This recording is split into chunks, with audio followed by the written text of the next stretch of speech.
Welcome to the Daily Bolster.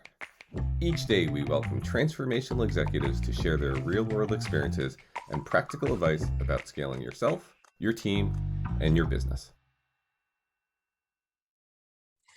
Welcome to the Daily Bolster. I'm Matt Blumberg, co-founder and CEO of Bolster, and I am here today with Tim Porthouse. Tim is a very experienced, very well-known CEO coach. Tim, welcome to the Daily Bolster.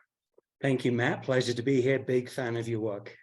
Well, thanks. And I have yours. So one of the things I love that you do is you publish an email newsletter called Things I'm Obsessed About, or What I'm Obsessed About Right Now. And at the end, I'll ask you to tell people how to sign up for it.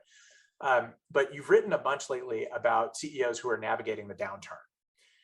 So I thought that might be a good topic for today. What are you obsessing about with CEOs managing the downturn? And usually I think the framework in your newsletter is something about your strategy game, your leadership game, and your mental game. So maybe we can use the framework and talk through what you're seeing top CEOs do right now. Well, thank you, Matt. First off, I am, as you say, obsessed about how CEOs are managing through the downturn. It seems to me that the best startup CEOs are balancing both austerity with opportunity. Austerity, the best have cut, they've cut early and cut perhaps deeper than they hoped they would have to. But opportunity, I've noticed, I've been through 3 downturns now myself. There's always tailwinds there somewhere in a downturn. And the best are finding those tailwinds, both with customers, with employees. So that overall, it's a balance I found. It is not an easy one to find either. So yeah, it's a mix of being realistic about the brutal nature of what we're in, as well as optimistic about finding a way, right? Yeah. To pick up on your point, the 3 things I always obsess about is strategy, leadership, and mental game.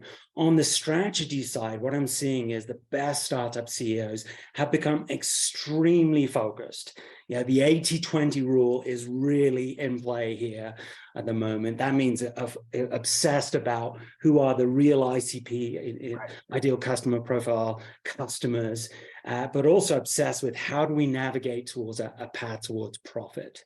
Makes sense. So, right. So you're balancing austerity and opportunity. In terms of strategy, you're focusing in. What about leadership?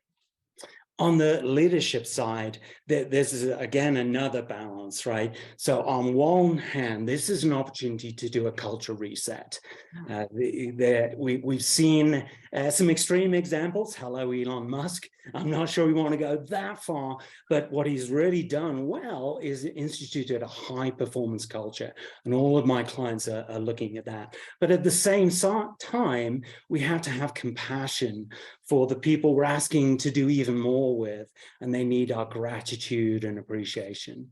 So would you say it's a cultural reset, or would you say if you need a cultural reset, it's a good time to do it? Otherwise, it's a good time to reinforce the culture you have.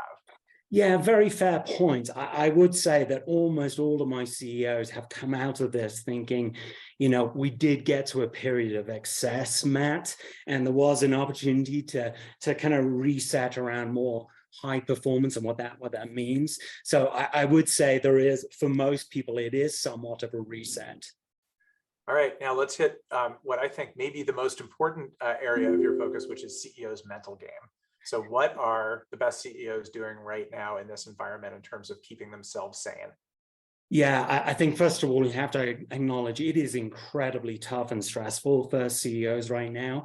A lot are feeling imposters. They're working themselves really hard, right? And so that means, first of all, I'm a real advocate. We have to find a way to ground ourselves.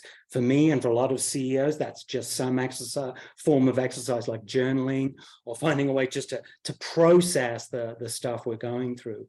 But on the imposter syndrome that many startup CEOs feel, it's too easy to focus on what we're not good at.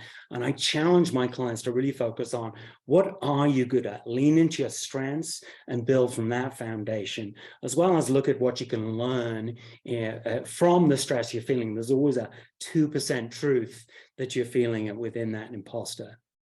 I love it. Tim Porthouse, high performance CEO coach extraordinaire. Tim, tell everyone your website and how to sign up for your email newsletter. I'm at timporthouse.com, and note that's not like the steak. It's not Porterhouse. It's Porthouse, P-O-R-T House. And you can find my obsessions email every month at timporthouse.substack.com. Excellent. Thank you for being with us today. My pleasure, Matt. Thank you.